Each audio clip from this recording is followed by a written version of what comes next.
Hello Yoshi players, this is Yoshi Player here, and welcome one and all to every episode of The Loud House Season 4 reviewed. Yes, I've decided to continue my review project on the show, regardless of what I said at the end of the Season 3 video. I said that if the show stops at Season 5, that I'm going to keep reviewing every episode, but if it kept going on, then I wasn't going to do it anymore. But regardless of what I actually said, I decided to ultimately go through with the former option. Why? Well, because it just kind of defeats the purpose of me reviewing every single episode. Plus, it is always kind of fun to rant about these episodes and find some hidden gems. I mean, just because someone like Pie Guy doesn't like SpongeBob anymore doesn't mean he can't find some good episodes within the later seasons. Plus, a lot of people seem to really like these videos, so I decided I'm gonna keep going. I'm sure by now a lot of you are used to the format this series has provided. I review every episode of the season, giving them a rating of either glory, average, or garbage house. I tally up all the episodes at the end, give the season an overall rating, give out a few notes, and list my top and bottom 5. Additionally, I also started a mini-series called Loud Bites, which focuses on more minor topics and smaller episode reviews, so if you're curious, please go check that out if you wish. We've got a lot of ground to cover, so let's not waste any more time. Let's dive into Season 4 of The Loud House. Episode 79, Friended. They're really still doing that thing where they're adding an E and D at the end of a word. Ronnie Ann makes friends with a girl whose family wants to rent the apartment upstairs. So this is rather interesting. We're actually at the beginning of a mini-series that they made for Season 4, focusing entirely on the Casagrandes. This was Nickelodeon's attempt to hype up the, at the time, upcoming Casagrandes spin-off show, which later premiered in October of 2019. I'll say what I think about the mini-series after we get through all of these episodes, but let's focus on this one for now. So right off the bat, the fact this episode stars Ronnie Ann is not exactly a big selling point for me. A lot of you know that I'm not exactly the biggest fan of Ronnie Ann and consider her a pretty bad character when we think about it, but I also do like the Casagrandes every so often. They can be genuinely entertaining as characters, and their premiere episode, The Loudest Mission Relative Chaos, was a really good episode. It did a solid job introducing all of the Casagrandes into the show and for fans to get used to them, and that's actually one of this episode's first problems. I don't think it does a very good job of introducing newcomers to the Casagrandes. Relative Chaos did it better because the characters have never been seen before, so they had to establish their personalities to the audience. When I went into this episode for the first time, I couldn't help but get the feeling that it expected you going into it to know about the Casagrandes and to know the fact that they're getting their own spin-off series. And the interactions we do get off of them are very brief and don't really have much to do with the episode. Most of it is just about Ronnie Ann trying to make sure that her new friend moves into the apartment upstairs, and that's really about it. I mean, sure, a few of the Casagrandes get major roles, but that's about as far as it's willing to go. I know other episodes could potentially do a better job at introducing these characters to newcomers, but even as a first impression goes, it's not that great. I already know about the Casagrandes, so I suppose it's not that big of an issue for me, but think about how newcomers are gonna feel. I think their first episode should definitely be Relative Chaos, because that did a better job at introducing these characters that we had never seen before. But even as someone who knows about the Casagrandes, they even bring up a few things that I didn't even know about, like why is Rosa a manager? They never once addressed this, it just feels like it was only added for the sake of plot. Oh, but here's a real laugh. They suddenly bring up Ronnie Ann's father. Like, completely out of nowhere. He's just seen video chatting with her, and we've never even seen him before, so this weird introduction just comes off as odd. We already knew the parents kind of had problems if past episodes were anything to imply, but to suddenly just have him there completely out of nowhere seemed really weird. Now, plot-wise, this episode does have a decent setup of how Ronnie Ann wants to get her friends to move upstairs, but in practice, it's actually a bit dragged on. I kid you not, most of the episode just consists of the Casagrandes trying to make sure that other families don't move in just so this new family can. Which would be fine for 11 minutes, but for a half-hour story, it just drags on. It doesn't help that there's no real tension with the episode because they just pretty much established this new character, so of course she's eventually gonna get the apartment at the end. It also doesn't help that the reason they end up getting the apartment feels very coincidental and almost makes the ending a bit of a cop-out. But there is easily one highlight with this this episode, and she's also a highlight for other episodes in this miniseries, and that's the new girl, Sid. I can't exactly put my finger on it just yet, but Sid is actually a really good character. I don't know if it's her design, or her voice, or her personality, but something about this character I just like. It does seem a little contrived that she's only added to the series just so Ronnie Ann can kind of have a whole Clinker McCloud situation going on here, but she is at least a decent character.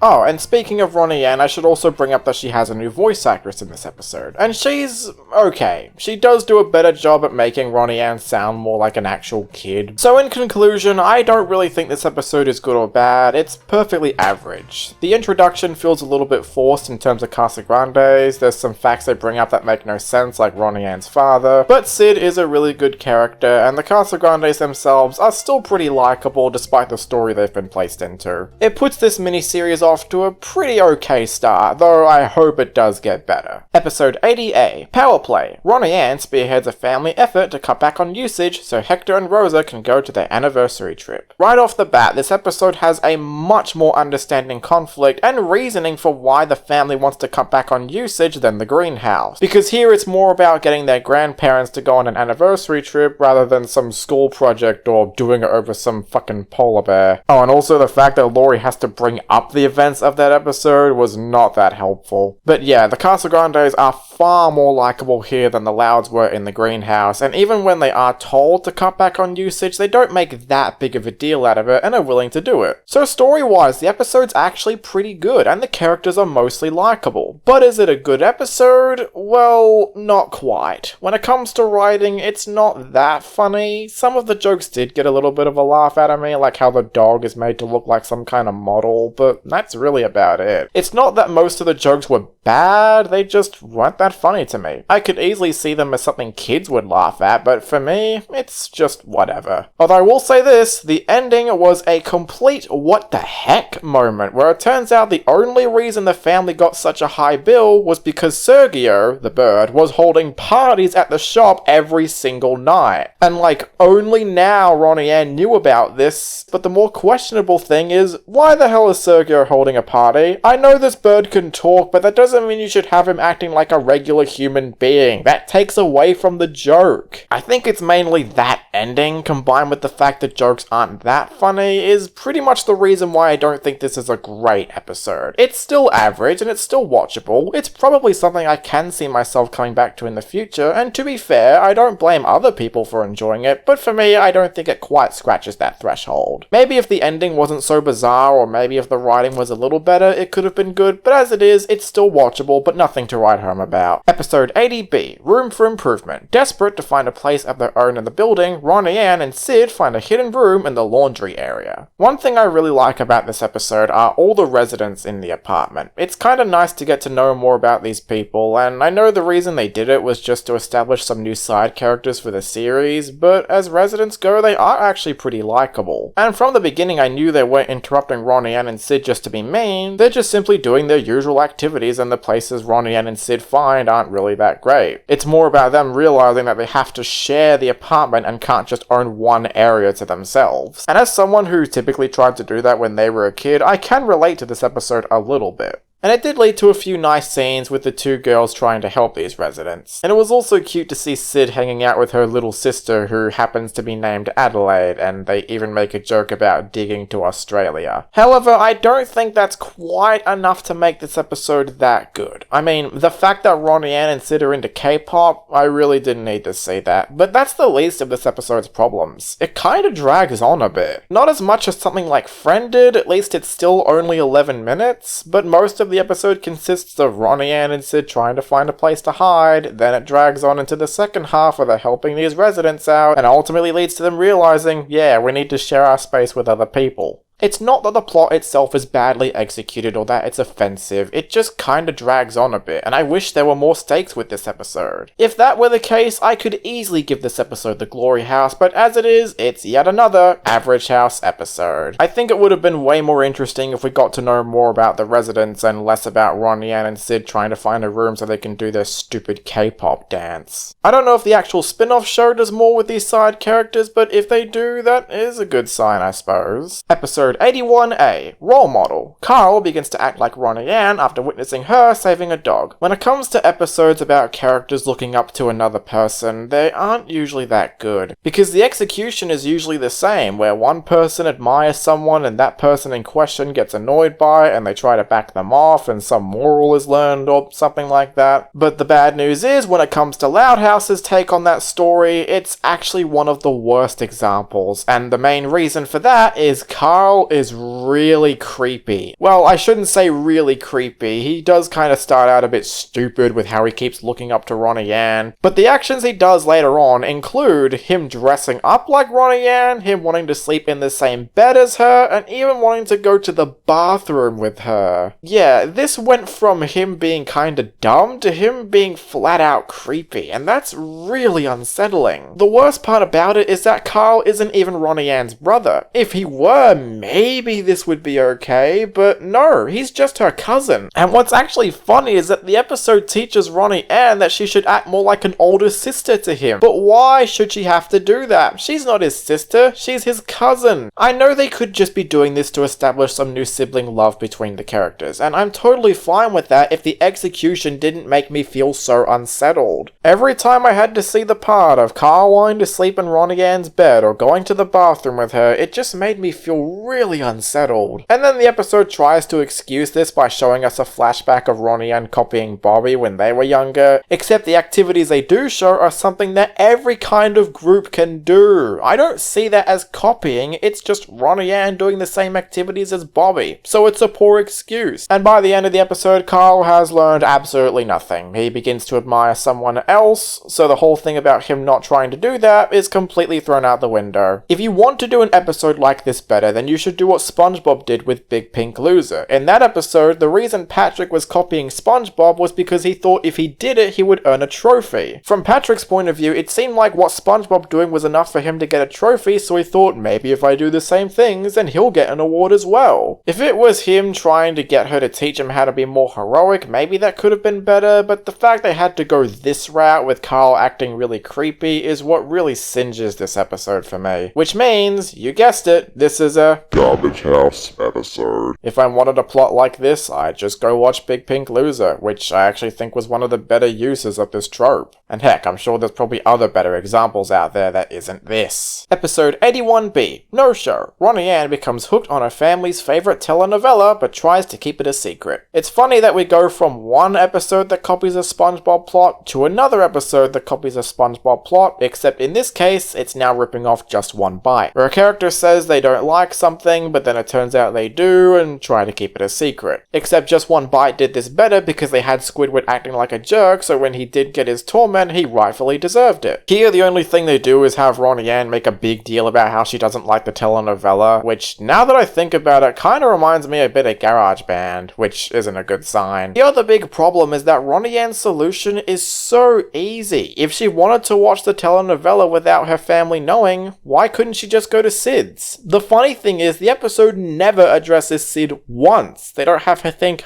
maybe I could go watch this at Sid's, and then say, oh, she's not there or something. They don't even do that. Which means the rest of the episode boils down to a repetitive schlock, where Ronnie Ann is constantly trying to find different ways to watch the telenovela, but then something keeps getting in her way. Which admittedly led to a pretty funny moment in the store with an old lady, but that's about it. The rest of the episode is repetitive. Oh, and there's another thing I don't like about this episode. In the second half, the family decide to toy around with Ronnie Ann by revealing quote-unquote spoilers and getting her to freak out, and then it turns out they knew she liked the telenovela, and those spoilers weren't actually spoilers. Considering the Casagrandes are meant to be a loving family and always sticking by each other, having them suddenly toy around with Ronnie Ann was really uncalled for. And yeah, I know she acted a bit like a brat in the first half, but I don't think that excuses it. The Casagrandes are meant to be supporting, and yet here they are tormenting Ronnie Ann and pranking her, because apparently she deserved it? Yeah, I think that problem combined with everything else I mentioned are enough to slide this one into the Garbage House. Outside of that one funny moment in the store, I cannot find anything else redeemable about this one. And the worst thing is that we didn't even need this episode because, again, the solution was so easy. Episode 82A, Face the Music. Ronnie Ann seeks Sid's help after learning her family will be performing for Hector's birthday. Right off the bat, I have to ask, why is Ronnie Ann late to know about this? The whole family, including including Bobby, know about Hector's birthday, and yet for some reason she's the last person to know about it, on the day of his birthday. Yeah, that part really confused me, and for the first half, this episode was not on the right track. When it comes to the jokes, well, there was one part I thought was funny where Sid mentions to Ronnie Ann that once she performs, she'll never see any of these people again, and as she's saying this, Flip is walking past. It's actually funny because this is the only time we see Flip in the Casagrandes miniseries, and I'm assuming the series itself, but I haven't seen it, so I can't really say. But everything else boils down to Ronnie Ann getting nervous about singing in front of a crowd and always screwing up. Which, by the way, actually led to a meme. I'm not even joking. At one point when Ronnie Ann's trying to sing, she makes this really weird face, and that apparently became a meme on social media. I don't get it because the part itself wasn't even that funny to begin with. But with that said, I did actually like the second half, where Ronnie Ann decides to sing a part of a group, but it doesn't exactly work, so Hector confronts her, and ultimately she decides to sing with the rest of the family. While this ending didn't necessarily develop Ronnie Ann's fears of singing in front of a crowd, it was a nice ending regardless. And maybe it's on the right track, who knows. The second half alone was enough to put this episode in the average house. I mean, when you have an episode that's half good and half bad, that's all you get. Episode 82B, Pranks for the Memories. Ronnie Ann's attempts to bond with Carlota lead to a prank war against the boys. So this is the Casagrandes' attempt to do sort of an April Fool's episode, which makes sense given Fool Me Twice was the last episode of, I'm assuming, the trilogy, because if they do another one for season 5, I'm really gonna dread it. And thankfully, I think this episode did the whole pranking thing way better than all the April Fool's episodes. Yeah, even Fool's Paradise, which I considered good. I think what makes this episode work better than the April Fool's episodes is that the pranking is much more tame, and each group is on equal footing. The girls actually have the perfect opportunity to prank the boys back, but for some strange reason, they're always right on their track. And every time this happened, I always kept thinking to myself, how did they do that? How did they know they were gonna prank them, and how did they manage to get back at them? It was left for confusion, but it didn't matter because it was just so much fun. And even though the boys do act like brats, they aren't unlikable like Luann. They don't go overboard with their pranking. All they're really doing is just foiling the girls' pranks, and that's about it. And ultimately, even if you do think they are unlikable, they do get their comeuppance at the end where the girls finally pull a prank on them. Some might have their own stance about the pranking, but I thought it was fine. It's not overboard, it's not too extreme, it's not too mean-spirited, it's the perfect kind of pranking that you'd expect from cousins. And thankfully, the bonding in this episode is actually really cute, and way better handled than Role Model, because instead of Ronnie Ann trying to look up to Carlota or something, it's just her trying to find an activity that they can both do together. And it does a better job of making Ronnie Ann look up to Carlota like an older sister, but not because she admires her or something. And there's other little things I like too, like the fact that Carlota uses a site called MeTube, which isn't a subtle reference to YouTube, but considering YouTube is typically about people uploading their own content, this actually made more sense than I realized. And also the fact that Bobby tries giving the girls advice, but it turns out it's fake advice just so he can get back at Ronnie Ann as well. It's all in good fun, and yes, this is a good episode. It's got good writing, good pranking, good characters, good development, not much more I can really say. Although I was kind of wondering what happened to the boys after the cats went out the window. Are they okay? Did they get hurt or something? Episode 83A, Store Wars. Frankie tries to go to the store to get a present for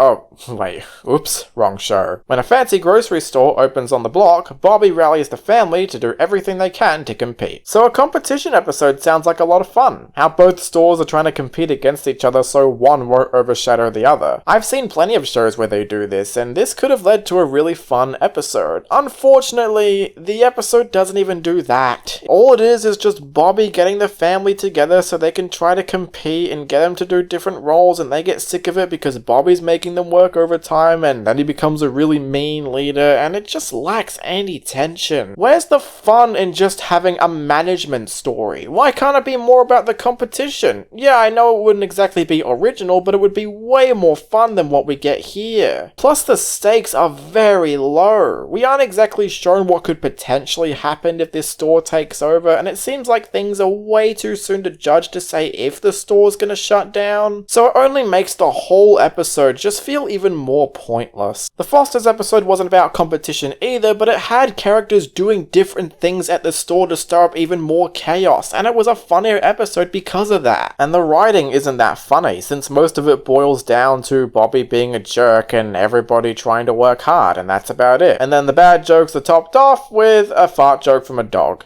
Yep, this is Garbage House. I was just bored out of my mind watching this episode. It could have been funnier, there could have been more stakes, there could have been some actual competition. Really, the only thing I kinda liked was the design of the store, and that's about it. None of the characters left an impact, none of the jokes were that funny, it's just a snore fest. The only thing I have left to say about this episode is, rip off artists! Oh wait, there's no shin to kick. Crap. Episode 83B, Lucha Fever, or is it Lucha Fever? Ronnie Ann fakes being sick to watch a Lucha Libre match. I'm actually kinda surprised how similar this episode is to No Such Luck and how Ronnie Ann wants to fake being sick just so she can stay home. I mean, it's different than pretending to have bad luck like in that episode, and thankfully it's nowhere near as bad as No Such Luck. The problem is, much like No Show, the solution is incredibly easy. Why can't Ronnie Ann just watch the Lucha Libre match on her phone? It would save her having to foil around to try and find a way to watch a match, and unlike No Show, this episode actually presents the solution at the end, only making everything we just went through even more pointless. Because at the end of the episode, the family want to watch the match on a phone. And yeah, the joke is supposed to be that they have no connection, but still, the solution was right there! Why didn't they just go through with it in the first act? I know Loud House is supposed to exaggerate these problems, I get that, but the Casagrandes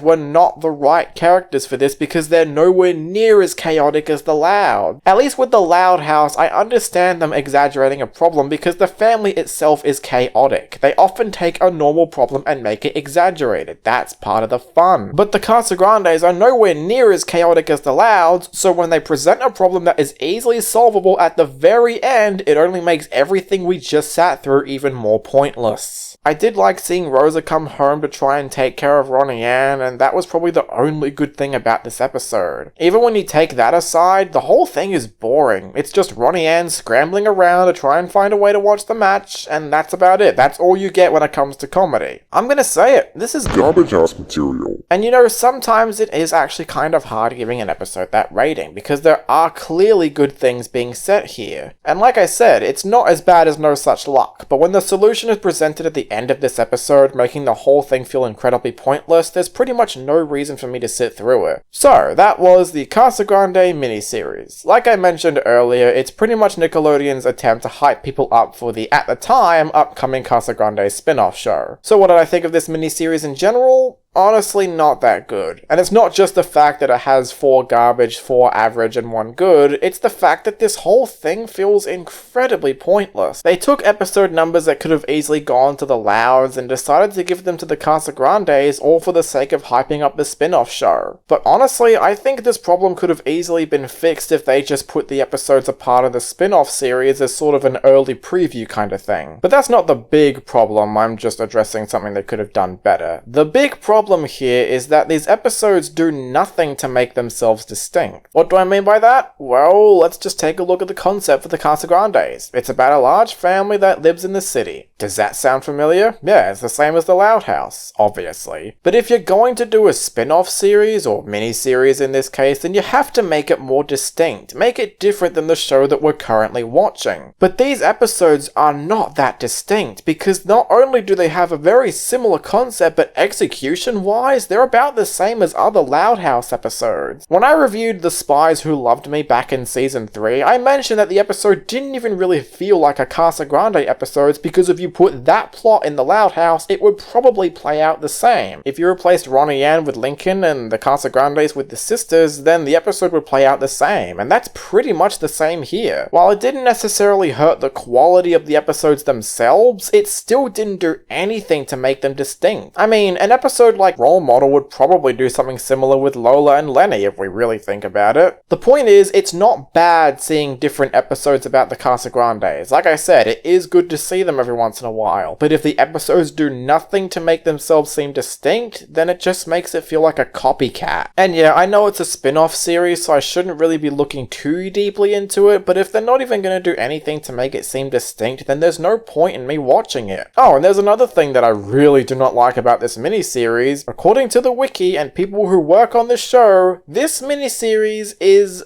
a story arc. Really. Either the people working on the show do not know what an actual story arc is, or they actually think this is a story arc. Because a story arc is not just random episodes focusing on one family. A story arc is a story that plays out across multiple episodes, starting with the conflict in one and then resolving the conflict a few episodes later on. Just having several episodes about the Casagrandes does not automatically make it a story arc. If you're gonna do a story arc, make it about, say, Ronnie Anne coming to grips with living with her family or something like that. Or at first she doesn't like it, and then throughout the episodes we see her slowly starting to enjoy living with the Casagrandes. That is an actual story arc. But this is not a story arc. That is probably the biggest laugh I got out of this miniseries. The fact that they refer to this as a story arc and it does not feel like an actual story arc. That's just the nail in the coffin when it comes to the problems with this miniseries. Now, if I had to give this miniseries a rating, I was sort of split between giving it garbage or average, but then there is also that one good episode, so in the end I decided that this is overall an average miniseries. And now that I think about it, when it comes to the episodes I didn't like, aside from Role Model, I didn't think any of the other bad episodes were that horrible. And the average episodes for the most part were pretty watchable, and I could easily see myself sitting through them again. And then of course there's that one good episode that I can easily revisit. Now for the question I'm sure everyone's gonna ask me. Am I gonna do an every episode of Casagrandes reviewed series? Honestly, no.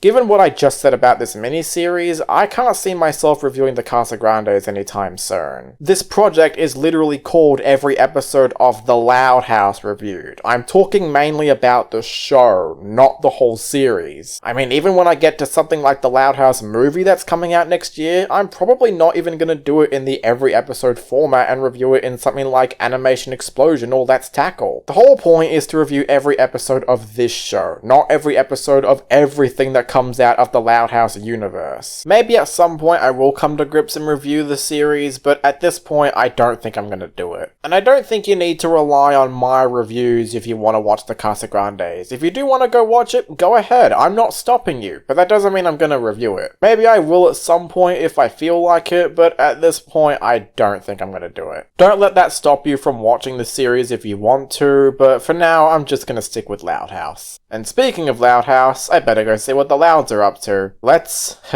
properly dive into Season 4 of The Loud House. Episode 84A, Washed Up. The Loud family's attempt to go on a cruise results in them ending up marooned on a desert island. If you took the Casagrande episodes out of this season, this would technically be the first episode. And considering Season 3 also started out with a vacation episode, that's not a good sign. Although, I don't think this episode is quite as bad as Tripped. I mean, the fact that it's shorter is one thing, but in terms of negatives, I don't actually have that many with this episode. The best part of the episode by far is Flip, hands down. Every time he's on screen, I got a few chuckles out of him, and the fact that he basically conned the Louds with all of these fake things on the boat was pretty funny. There was also a nice moment with Lola and Lana that I liked, and believe it or not, I actually got a bit of a chuckle out of Lynn. Oh, not the fact that she's relying on her butt for things, that's not funny. It's the fact that she knocks down a tree at one point and just brushes it off like it isn't a big deal. I don't know why, but something about that just got a little bit of a chuckle out of me. But other than that, the problems with this episode are bare bones. It's boring. I mean, even when it came to characters, none of them were really annoying, they just didn't leave an impact on me. The jokes aren't funny, but they're not horrible, at least we don't have the characters actually acting stupid or some stupid fart joke. There's this whole thing about Louds never quit, which of course leads to the inevitable moment where they don't like that phrase anymore, but they have to stay strong so they can get off the island. It was nice seeing the Louds work together, but when the rest of the episode is boring and not that funny, there's only so much I can say about it. It's a pretty boring Garbage House episode. It's not an awful episode. It's definitely not much of a train wreck as Tripped, but when I'm bored throughout most of it, I just don't give a dang. Flip was funny, there was a nice moment with the twins, and Lynn admittedly was kind of funny, but the rest of the episode is boring, and the other jokes they tell aren't that funny. Oh, except for one moment at the end, where it turns out the Loch Ness Monster exists, which is just another example of the show trying to jump the shark. Episode 84B, Recipe for Disaster.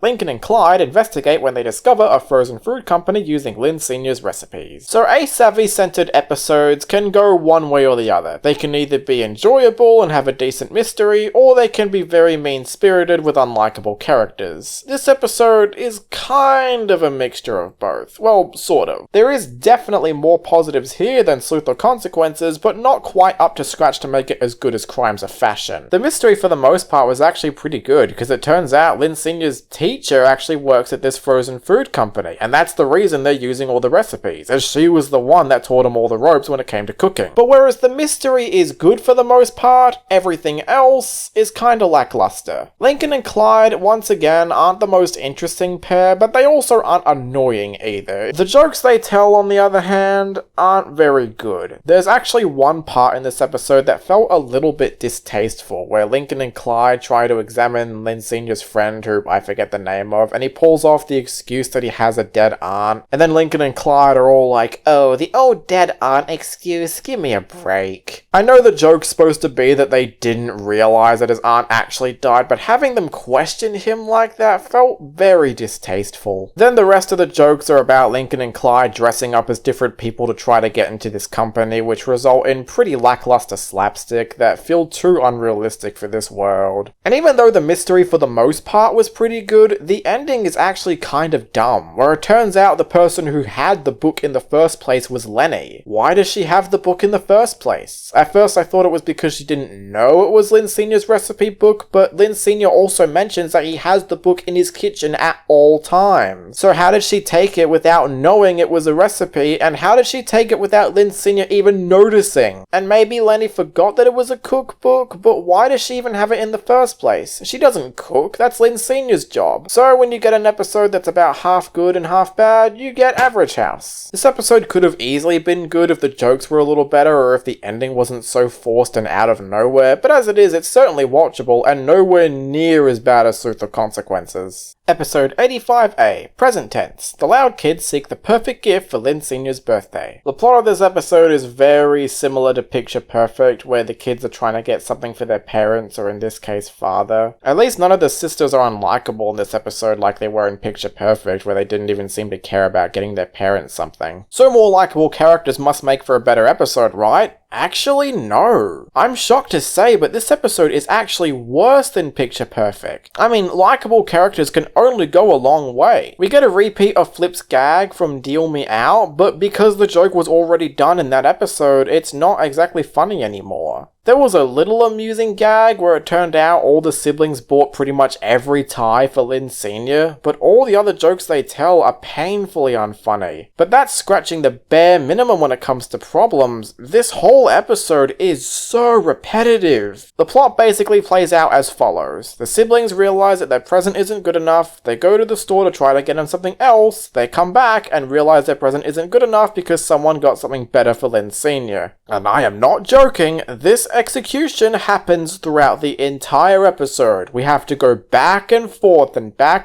with the Loud Kids trying to get something different for Lynn Sr., and it's repetitive as heck. There's so much back and forth in this episode that it feels like I'm watching a short that was replayed like 5 times for 11 minutes, which I should argue would actually make this episode better if it was just a short, but nope, they had to drag it out for 11 minutes and nothing eventful even happened. There's the fact that every time Lynn Sr. is on screen in this episode, he's either mumbling to himself or he's crying. I can put up with Lynn Sr. crying for a few minutes in an episode, but when he does it every time he's on screen, it gets a little annoying. So while the characters are mostly likable here and way more likable than they were in Picture Perfect, I hate to say it, but this is a garbage house episode. And it all has to do with the poor execution of the plot. Maybe if there was more interesting things going on in the background, it could have been more interesting. Like maybe we could have had the siblings splitting up to try and look for different presents for Lynn Sr., and maybe it could have led to a bit of an argument over which one's better. It would have been cliche, but it would have actually been more interesting. Instead of this repetitive back and forth that happens throughout the entire episode until we get the cliched ending where it turns out the present they actually had for him was perfect all along. And that just hurts this episode even more when you think about it. Episode 85B, Any Given Sunday. Lily uses baby smarts to avert sibling disasters in order to get her first sundae. Or in this case, second sundae, because we saw her having a sundae in A Tale of Two Tables, but the Loud House always forgets continuity, so I shouldn't really be that surprised. That plot hole doesn't matter though, because I found myself enjoying this episode. It's really refreshing to see a plot constructed from Lily's point of view, since most other Lily episodes are usually about her being some kind of problem or obstacle that the siblings have to avoid or something like that. The closest we really got to seeing more of Lily's personality was in Changing the Baby, but even then that turned into another siblings are fighting over Lily's story. And I've also had complaints that other episodes are usually about the siblings trying to fix the problem just because Lily is sad. Here it's actually more about the siblings being the problem and Lily trying to fix their issues. Sure, she's only doing it because she wants her sundae, but it is actually kind of funny to see a bit of a role reversal here, where the normally older loud kids are actually more irresponsible than the baby. And the tactics Lily has to solve these problems are really clever, like using her diaper to mop the floor or putting on a penguin pageant show for Lola and Lana, or even tackling Lynn of all people. And it's also refreshing that none of the siblings are portrayed as stupid here. I mean, yeah, from Lily's point of view they do look kinda dumb, but the siblings are never actually uncaring in this episode, and they do really want to see Lily try her first sundae. Not to mention the art style they have for Lily's point of view is really creative and really fun to see. All of this adds up to a perfectly enjoyable episode. It's not great, the plot itself has kind of been done before in other shows, but in practice, it makes for a really enjoyable story. Episode 86A, Can't Hardly Wait. Laurie takes on a waitress job at Lynn Sr.'s restaurant. My favorite part was Lisa. Just all of her lines here for some reason got a chuckle out of me, like how she tells Lynn Sr. and Laurie to take their jumping somewhere else, or the advice that she gives Laurie at the restaurant with a very unenthusiastic look. And when Lisa ends up being the best part of the episode, that's actually not a good sign. The plot in of itself is not a bad idea, and to be fair, I do understand why Laurie has to get a job in the first place. Some people do have jobs when they're at campus. The problem is the representation of how you work at a restaurant really flops here. I don't know if anyone who worked on this show ever worked at a restaurant, but if they didn't, I wouldn't be too surprised. I know you might be thinking, well, Yoshi Player, you've never worked at a restaurant either, what would you know? I don't know, but my friends know. I spoke to them about this and told them if this was good representation in terms of working at a restaurant, and they said, nope, it's not. You have to write down the customer's orders, and you use a tray to carry food. Some people even use tray jacks to help give customers their meals. I say all of this because the episode does none of this, and it makes Laurie's situation unnecessarily difficult. And I know this is a cartoon, they could just be exaggerating it, but if you can't even nail the bare essentials at working at a restaurant, then you failed with representation. All the while making up these wacky antics to happen at the restaurant, and I fail to find it funny as a result. Which is a shame because I actually like Laurie here, and I completely understand the situation that she's going through. But when the problems here are not handled the best way for the audience, I only end up feeling sorry for her, and not in the good kind of way. And if that wasn't bad enough, the ending is such a cop-out. Laurie fails at pretty much all of her positions at Lynn Sr.'s restaurant, and then out of complete nowhere it turns out that she's a good manager. There's no build-up, there's no foreshadowing, Lynn Sr. just realizes, hey, you're a good manager, and that's it. Is it because Laurie's usually in charge of the siblings when the parents aren't home? I'm sorry, but we've hardly seen that recently, so I do not buy that as an excuse. So that combined with all the inconsistencies of working at a restaurant, and this is easily a garbage house episode. I liked a few lines with Lisa, but when the whole episode is so inconsistent, I fail to pay attention to it. Episode 86B, A Mutt Above. Spurred on by a classmate's mocking about Charles, Lana decides to train him to compete in a local dog show. I don't actually have a lot to say about this one. The plot reminds me a lot of Toads and Tiaras, except now Lana is the trainer instead of the trainee. And the execution is pretty much the same as well. We see Lana trying to train Charles, which is similar to how Lincoln trained Lana in the other episode. At the end, Lana tells Charles to just be himself, which is also what Lincoln did in the other episode. The only real difference I can find here is that Lana tries to find help, whereas Lincoln didn't, and Lana won her contest in that episode, but Charles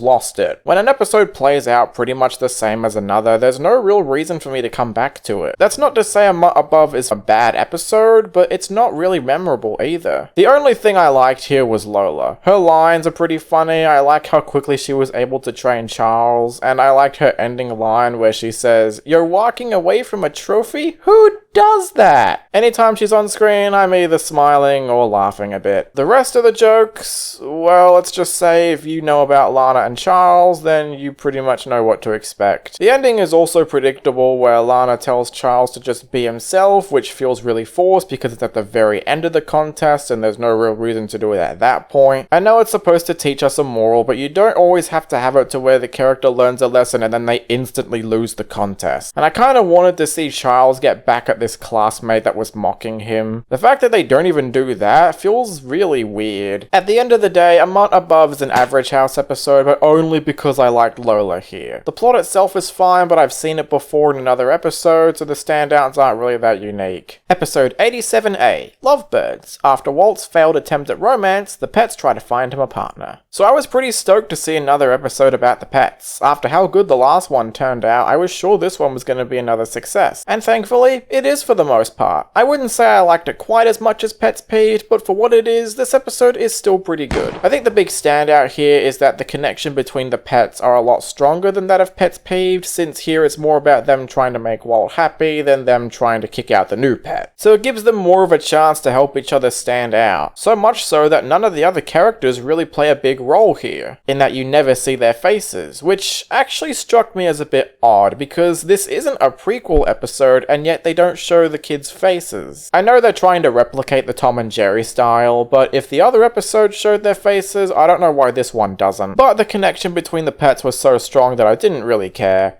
On top of that, the episode is also pretty funny. Yes, it's true that they do kind of have Walt act a little bit human-like, which is what they did with Sergio at the end of Power Play, but I don't think it's quite as forced here. It's mainly meant to be a quick little gag of him growing a beard and living in a house like he's depressed, but I honestly found that kind of funny. My only other real complaint is that the third act does kind of drag on a bit, where it keeps going back and forth of Walt wanting to leave his friends to see his girlfriend, and then his girlfriend wanting to leave her home just so she can see Walt again. They repeat this story structure like 3 times in the third act, and it got a little repetitive, but that's just nitpicking. And even if it's nowhere near as good as that, I can at least still say that both of these episodes are far better than those stupid Secret Life of Pets movies. Episode 87B, Rocket Men. Lincoln and Clyde go to Space Cadet Camp, but it's not as fun as they expected. So we've seen Lincoln and Clyde camping before in Roughing It. But in that episode, it was more about them staying in the wilderness than in this episode, which is about them staying at an actual campsite. That's not a big problem, though. The big problem with this episode is that it's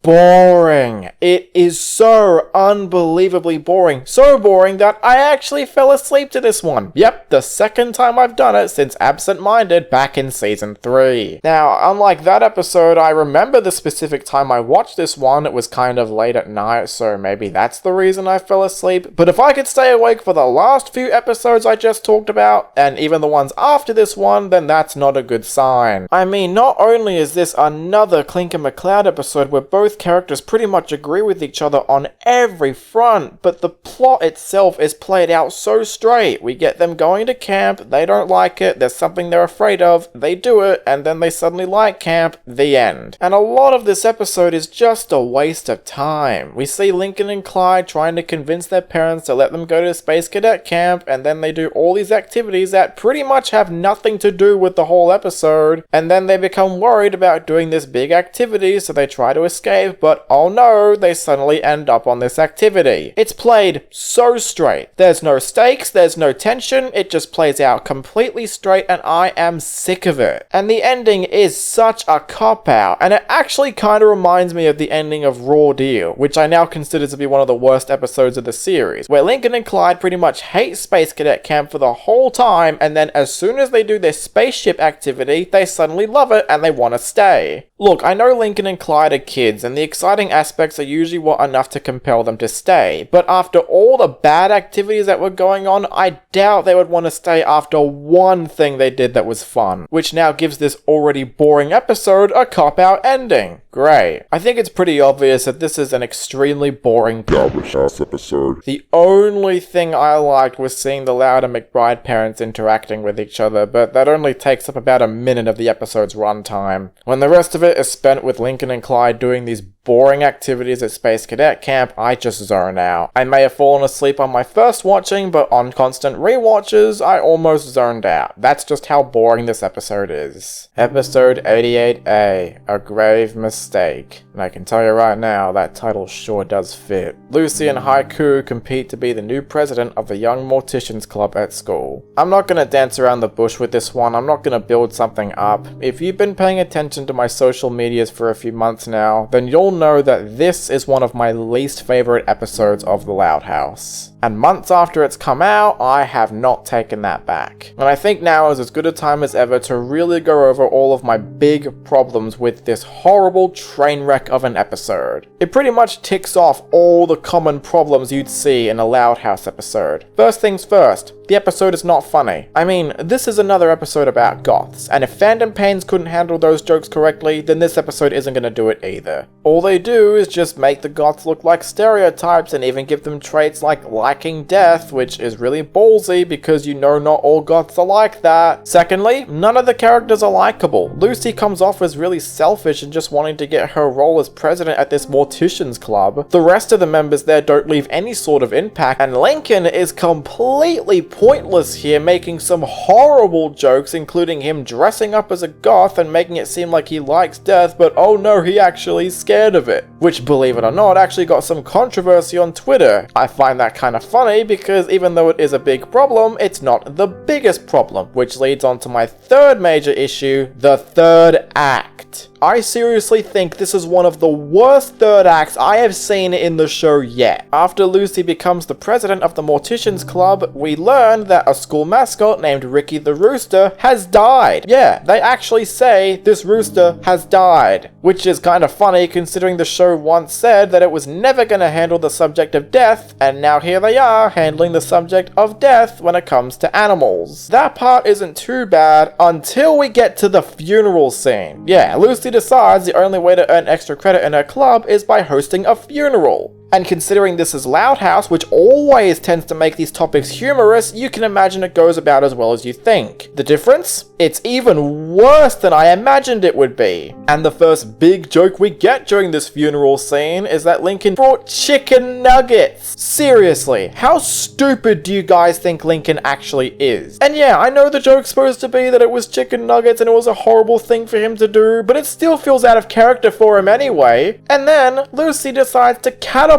the coffin into the sky where it flies into an airplane. And not only are these jokes incredibly unfunny, but they're also very inappropriate given the context of the situation. This is a funeral. These people are supposed to be mourning the loss of a rooster, and here we have all these wacky shenanigans going on to make it funny. Which might have been fine if that's what they were going for at the start, but no, they have other characters feeling sad, so it seems like we're supposed to feel sad. Then they do these stupid comedy shenanigans, and then, I am not even joking, at the very last minute, they suddenly treat this funeral seriously. So, to summarize, this episode tries to be both funny and mature, and succeeds at neither, because it can't stick with one side or the other. If you want it to be funny, then go in trying to be funny. Or if you want us to take it seriously, then go in trying to be mature. I don't care if Loud House is a comedy, you should not be doing this in a funeral scene. I can actually see pet owners being offended by this, especially those that like roosters. Oh wait, was that their only excuse to why they did these stupid jokes? Just because they used a rooster? Well, that makes it even worse. I guarantee you, if they used something like a dog or a cat, they probably wouldn't have done this. But it's okay because it's a rooster and he looks stupid, so we're allowed to make jokes like this. Like I said earlier, you can't go into this trying to do both tones. You have to either go in being all funny, or you have to go in taking it seriously from start to finish. Just because The Loud House is a comedy does not give the writers license to make this funeral incredibly distasteful. And no, I don't think the episode is offensive itself, but I can see other people being offended by how they handled the funeral. Maybe I am looking too deeply into this, but if the actual episode doesn't even care about that, then I'm not gonna cut it any kind of slack. It is the funeral scene combined with all the other problems I mentioned that is enough to call this one of the worst episodes of the whole series. It is indefinitely a garbage house episode, and I cannot see myself going back on that statement. The next time you want to talk about death, treat it seriously and don't use goths to talk about it, because not all of them are into death. And before you ask, no, the song at the end did nothing for me, because it really sounds like Luna doesn't want to be there. And I don't blame her, since this whole episode is a complete train wreck and one of the worst episodes of the whole series, but I've said that enough. And that is how I feel about A Grave Mistake. Let's move on before I end up going crazy. Episode 88B, Leader of the Rack. When Lenny gets promoted to temporary manager at work, she tries to keep Miguel and Fiona happy to maintain their friendship. I kind of see this episode as sort of a semi-follow-up to Everybody Loves Lenny, and now that I think about it, this episode does kind of have a similar plot to Everybody Loves Lenny, where both episodes are about Lenny trying to make her friends happy, except in that episode it was more about her trying to bring her friends together and keep them happy, while on this episode it's more about her trying to keep her work friends happy at their job. The concept is very similar, but they do enough differences so that it doesn't feel like a complete rip-off, even if it was kind of a shame we didn't get to see Jackie and Mandy again. I mean, it would have been kind of nice to see them hanging out with Miguel and Fiona while they were on break, but that's just me. And much like that episode, Lenny is 100% likable here. You know she's being promoted to temporary manager, and she is trying her hardest to be less strict since their boss usually is. She tries to make their work days a lot less stressful by having fun during their activities, and as soon as the senior shopperganza shows up, Lenny tries to do it by herself just so they can enjoy their lunch. Lenny is definitely trying her hardest to be both a good manager and a good friend, and I think she excels at both of those. I mean, seriously, if I worked at a job and Lenny was my boss, I would be more than happy to keep my job there. Now, in regards to the jokes where Lenny's interacting with a mannequin, I actually didn't mind them here. The first time is clearly just her and her friends goofing off, and the second time isn't really her doing it because she's stupid, but more so that she's just interacting with a mannequin because she's stressed. The last joke, though, was kinda silly, and how Lenny invites the mannequin to lunch, and even how it winks to the audience at the end. That joke was kinda silly, but the others I wasn't bothered by. I think it's a Glory House episode. I liked Lenny, I liked how she handled her work, I liked how she tried to keep her friends happy, and the jokes were for the most part pretty solid. Episode 89A, Tales of Woe. When Stella's music box disappears at school, the gang immediately suspects a student urban legend known as the Rat Beast. I have to give this episode compliments for doing a decent job building up the Rat Beast. Throughout the episode, they constantly have this creature looking big and monstrous, and that it has multiple heads or multiple tails. And by the end of it, it turns out it's not quite as exaggerated as the kids thought, but I like that the rat in question actually did interact with chemicals, to the point where he now has glowing eyes and two tails. It might seem a little bit far-fetched, but how the episode actually explained the events that unfolded was quite clever. I mean, it makes a lot more sense than someone using time travel to try and fix their mistakes. And much like other episodes, Stella is easily the best character here. I like seeing how determined she is to try and find her music box, even to the point where she's willing to stand up to the Rat Beast just to get it back. And it was also kinda cute to see Lincoln and his friends standing up beside her so she won't get hurt. But it is unfortunately another episode where even though Stella is the best part, the rest of the episode, minus the build-up, isn't actually that good. Which seems to be a curse that's been happening with a lot of episodes with Stella in it, like Be Stella My heart or predictability. To its credit, it is definitely a lot better than those other episodes, but I still wouldn't quite call it good. While Lincoln's friends weren't necessarily annoying, they still don't leave an impact on me. I mean, I suppose it's kind of refreshing to see Rusty not act like a ladies' man, but still, Lincoln's friends just don't leave an impact on me because they're mainly just one-note characters. I kinda think the episode would have been a little bit better if it was just Lincoln trying to help out Stella, as that could have actually been a good way to develop their relationship a bit more. And I know that story arc has kind of been thrown out the window since Be Stella My Heart, but come on, you did such an alright job building up this story arc in Whitehair, you could at least do something a little bit more with it. I just feel kinda sad that Stella's pretty much been relegated to another part of Lincoln's group without really having anything else to stand out. The jokes are pretty light, but the ones that are there aren't that funny, but not to say they're horrible either. All that rounds up to a pretty average episode. Stella was good and the build up to the rat base was clever, but Lincoln's friends still don't leave an impact on me, and I think the episode would have been a little bit better if it was just about Lincoln and Stella. Might seem a bit far-fetched, but maybe that's just me. Also, it was nice to see Girl Jordan again. Remember when we thought she was going to be a part of Lincoln's group?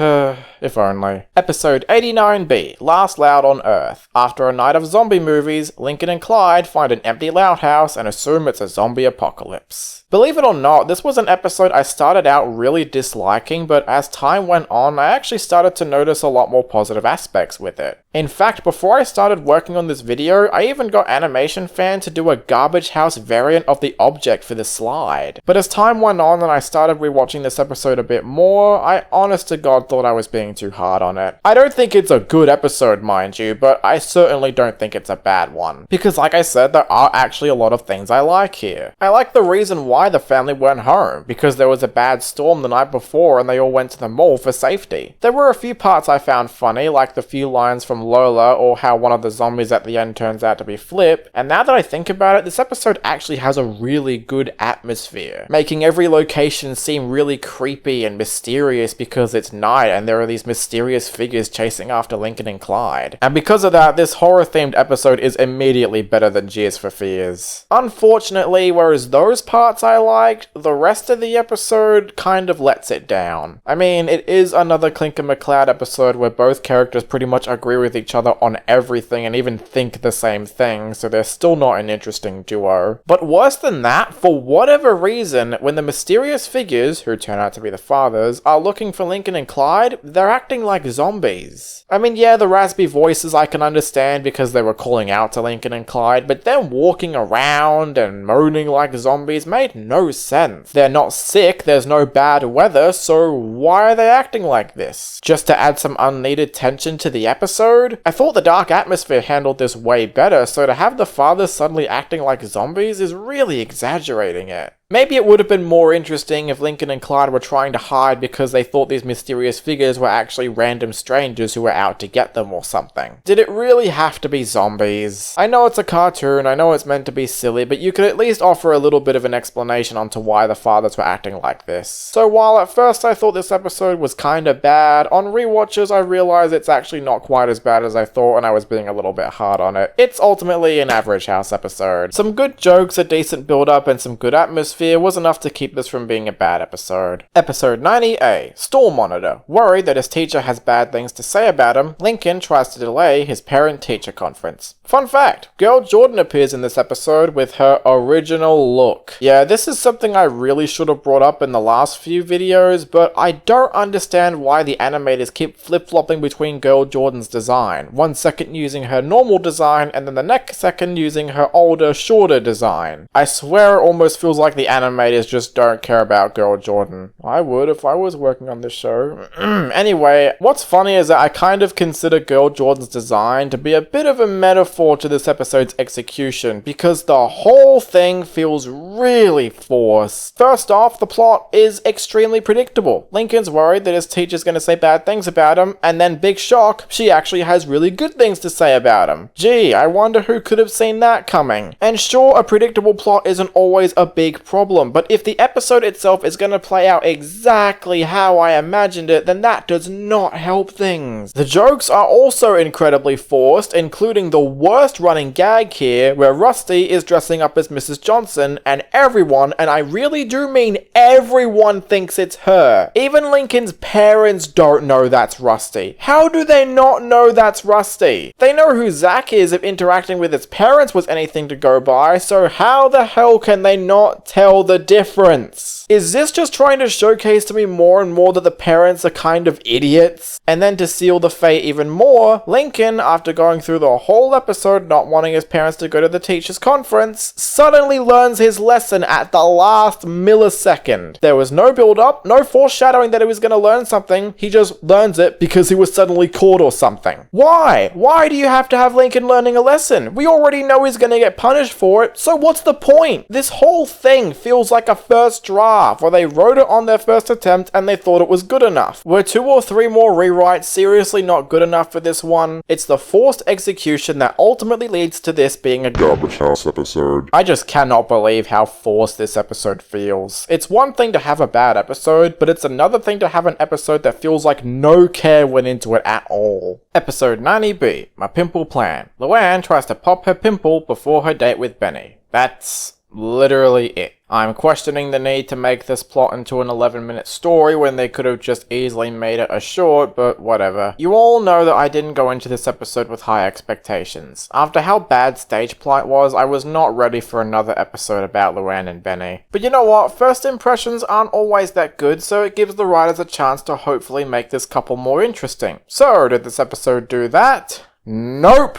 It actually made it worse. Much like Stage Plight, this episode once again tries to force cute moments from Luann and Benny, whether it's them getting their puppets to interact with each other, or the two always complimenting each other, or Luann dressing up as Benny and he always loves it. Isn't it just so darn precious? No, it's not. I hate to use the word, but this is pure cringe. This romance is literally just nothing but fluff. Pure fluff that's only there to appeal to the people that ship these two. The episode is constantly trying to force cute moments from these two because they think that's how romance works. No, romance actually has layers to it. There's more complications to a relationship, not just a bunch of cute little things happening to appeal to the audience. And no, the pimple does not do anything because it's literally just a pimple. There's no actual complications going on with this relationship, so there's no reason to be worried about it. But that's not the only problem. I think what is likely my biggest problem with this couple is Benny. Benny is the person that kills this couple for me. I mean, Luann is already getting worse for me as a character, but I hate Benny even more. And it's not the fact that there's something wrong with him or that he's a horrible person. The big problem is that not only is there nothing wrong with him, but there's nothing right with him either. He's just a nice, mellow, idealized boyfriend for Luann, and that's about it. Just there to laugh at her jokes or compliment her costumes, and that's really all he amounts to. Because of that, I do not see him as a character, I see him as a prop. He likes all the same things as Luann, he laughs at all of her jokes, he's pretty much the perfect guy for her, which is what makes this couple even worse. It's just a bunch of bland romance fluff between a character and a designated love interest. He's even worse than a side character like Girl Jordan, because even though she's shown up less often than Benny, I can actually remember some of her lines, and she had highlights in episodes like Teachers Union, but Benny is a character that just sours on me every time he's on screen. I'm gonna say it, I think this is the worst canonical couple in the show. Yeah, even worse than Laurie and Bobby, because even though I'm not the biggest fan of those two, at least they had complications and, oh, I don't know, actually had good episodes starring them. Heck, I'd rather take Lincoln and Ronnie Ann over these two, because even though I hate this shipping with a burning passion, Lincoln and Ronnie Ann do at least have different personalities. But Luann and Benny are literally just the same characters, always agreeing on the same things and forcing these cute romantic moments between the two, and it just amounts to a whole bunch of obnoxious fluff. If you're going to do more episodes with these two, you have to make them interesting, but this episode doesn't do that. It genuinely feels like this episode was only made just to appeal to the shippers of this couple, and that's it. Full stop. And there's another problem that's carried over from Stage Plight. Mr. Coconuts is once again extremely obnoxious. I swear to God, this goddamn puppet does not know when to shut the hell up. He's always making stupid comments and trying so hard to be funny that it is so painful. This puppet does not know when to shut the hell up.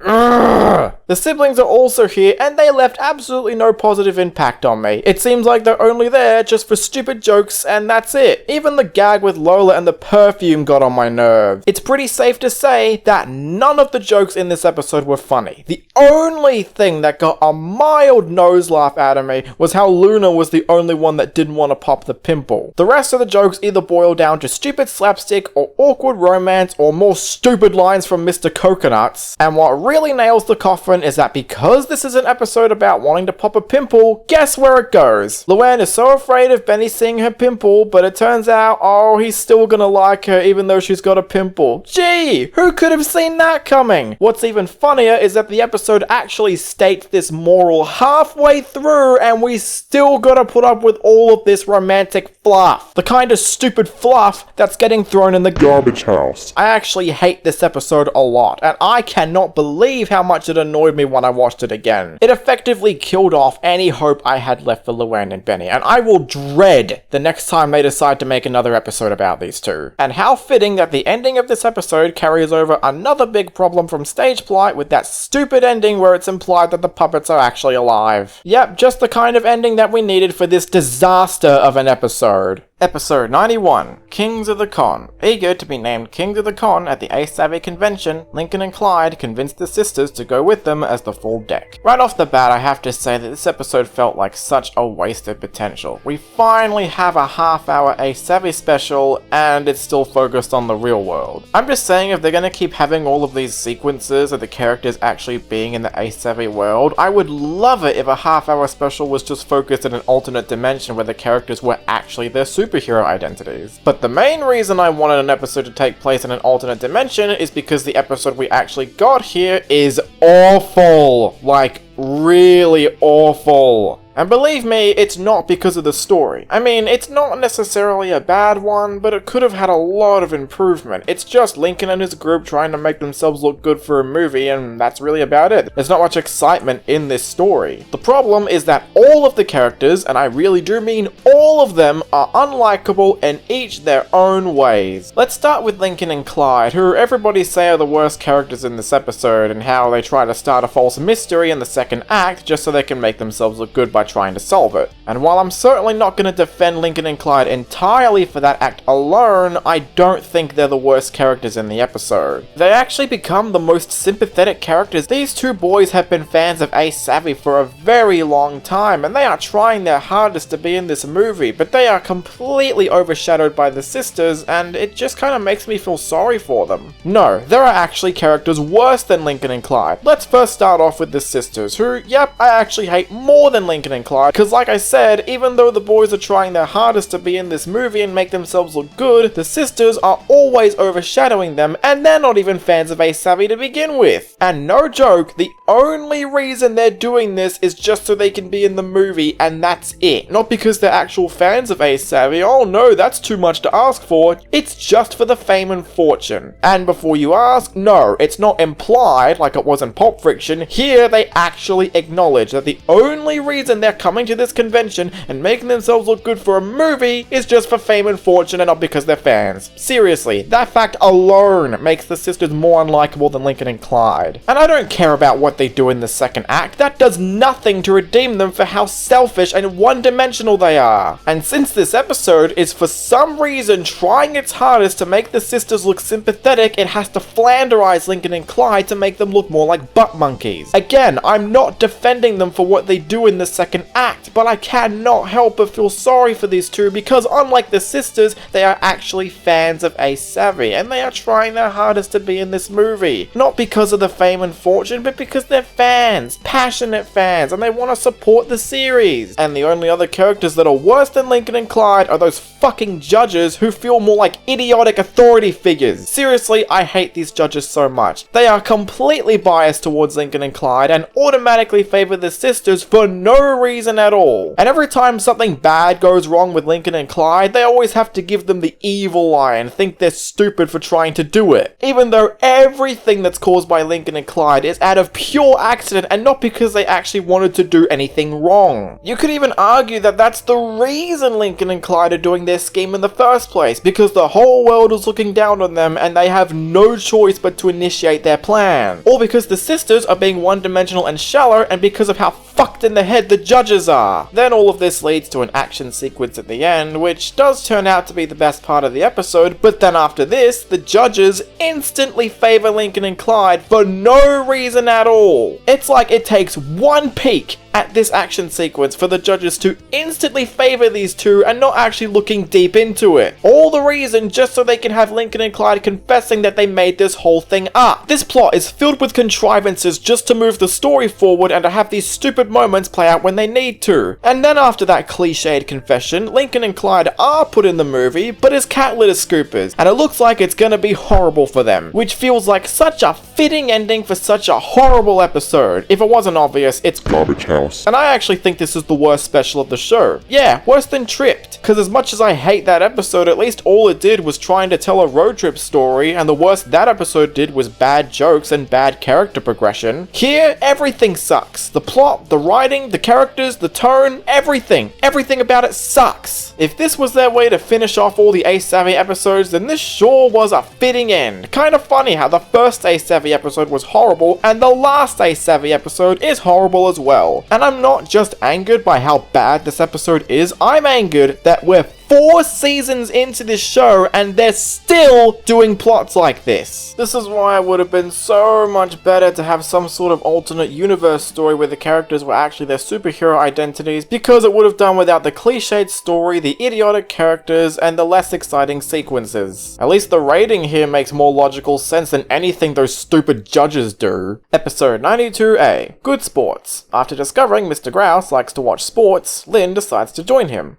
Oh boy, it was only a matter of time before we got to a Lynn episode this season. You all know I have a pretty bad history with a lot of them, and I'm not the biggest fan of Lynn as a character, so we may as well just jump to the rating.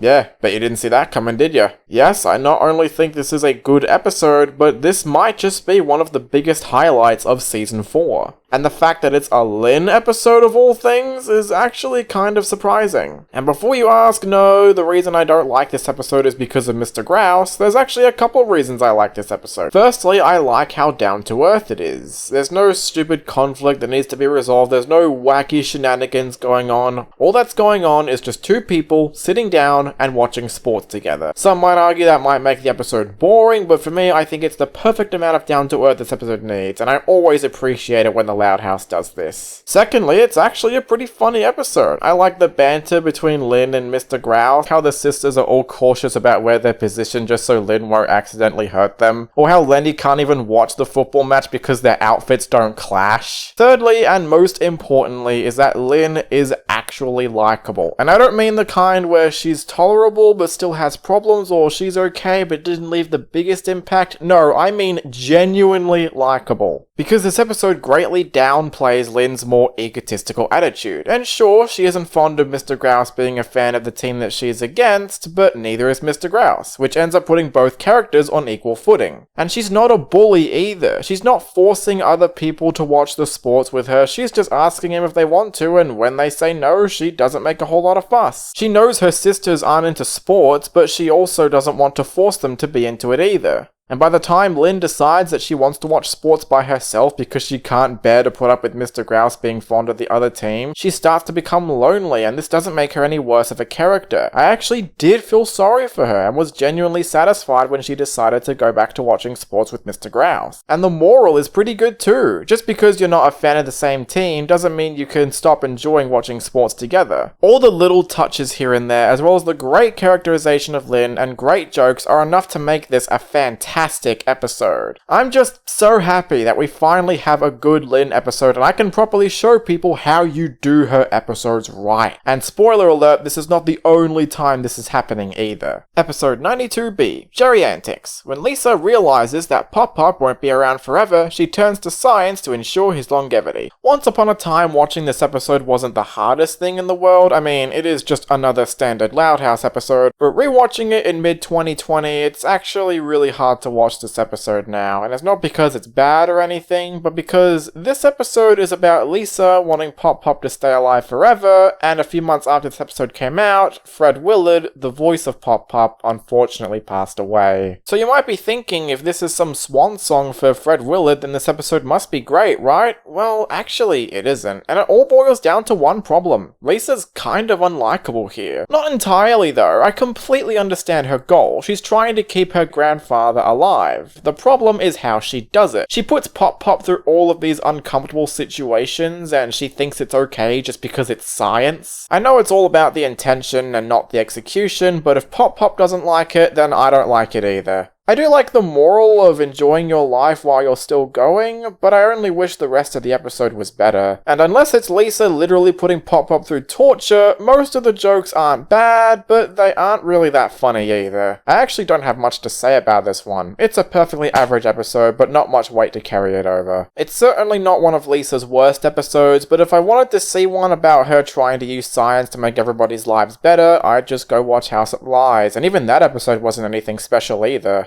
Episode 93A, Exchange of Heart. Clyde arranges for an exchange student to stay with him to keep his dads off his back. I already don't like the fact that this title shares a very similar name to Change of Heart from Season 2, because on subsequent rewatches, my disdain towards that episode only gets worse and worse over time. Ugh. The execution of this episode kind of reminds me a little bit of Snow Way Down, where Clyde's annoyed about his dads being overprotective of him, and making him doing mundane things like wearing a seatbelt when he's eating breakfast, and there's this running gag about how pickles are the worst thing ever, and that they'll always cause disasters no matter what. I wonder if that's why Rick and Morty Season 3 was so bad. But whereas Snow Way Down actually made these jokes funny, Exchange of Heart doesn't really do the same thing. I mean, yeah, the jokes on paper look the same, but in practice they're not as exaggerated as in Snow Way Down. I mean, I know it's common knowledge for the dads to always be overprotective of Clyde, but here I found it less funny and more forced in comparison. It's not really annoying per se, but it feels like it was only there just to force a plot along. Yeah, Snow Way Down kind of did the same thing as well, but the difference is that episode was actually funny, and it made the McBride parents' antics more exaggerated. The story for the first half is a little boring, but by the second half the tension actually did raise up a little bit, and how the dads are suddenly disappearing all the time and Clyde has no idea why, eventually making Clyde think that they're gonna move away just to stay with Tiago. And I'm shocked. I didn't figure out the reason why they were doing it in the first place. It was just to help Tiago out with his lesson. It does a good job building up tension and making you think where the heck the McBride parents went. The jokes here, aside from the dads being protective, are a little bit light, though I did find the cats pretty funny, and Sleepy Laurie got a mild chuckle out of me, but otherwise the rest of the jokes weren't bad, they were just kind of repetitive. And Tiago as a character isn't that interesting. In general, this episode's okay. I like some of the jokes and the second act was good, but the rest of it is kind of boring, and the characters aren't that interesting. Episode 93B, Community Disservice. Lola takes a timid new classmate under her wing and gives her a social butterfly transformation. It's kind of odd how this and its sister episode almost have the same plot about a character trying to take someone under their wing, but I think this episode did it a lot better because it actually puts more focus on this new classmate and it builds a solid bond between the two, not because Lola's trying to get her parents off her back or something. Not to mention Lola Lola is a character I like more than Clyde, and naturally she was going to leave a bigger impact on me. And thankfully, much like other episodes, Lola is easily the best part here. Her methods of trying to get this new classmate, who's named Millie by the way, to try and turn into a social butterfly were pretty cute. And I like how it eventually leads to the point where Lola actually does build a genuine bond with Millie without actually realizing it. And eventually by the end, she does learn that just because these things are working for her doesn't mean they're gonna work for Millie, ultimately making her turning down her pageant performance just to see if she's okay. The only thing I'm not crazy about is Millie. Design-wise, she's pretty cute, but character-wise, she's your typical shy girl who looks up to Lola and hopes to blend in with other kids. It didn't prevent the episode from being good, and that's pretty much how I feel about it. It's got a solid bond and Lola is pretty cute, but Millie as a character is pretty forgettable, and story-wise it is kind of predictable, but not enough to actually hurt the whole thing. Episode 94A, Deep Cuts. When Luna protests to keep her music club from being shut down, she causes more problems for others. I like the general idea of Luna and her bandmates gathering together to try and save something in terms of music. It would kinda give the episode a good opportunity to expand more on Luna's relationship with the other bandmates. I mean, we already know how she interacts with Sam, but how well does she get along with her bandmates? Does she like them? Do they like her? Is there flaws they see with her? Could this episode be a good showcase of that? Well, the problem is, it doesn't really do it, because the conflict I just described doesn't even really get resolved until like 2 minutes into the story, where after we got a potentially good idea of Luna trying to protest to keep this music club from being shut down, it decides to go into repetitive territory, and I hate to say it,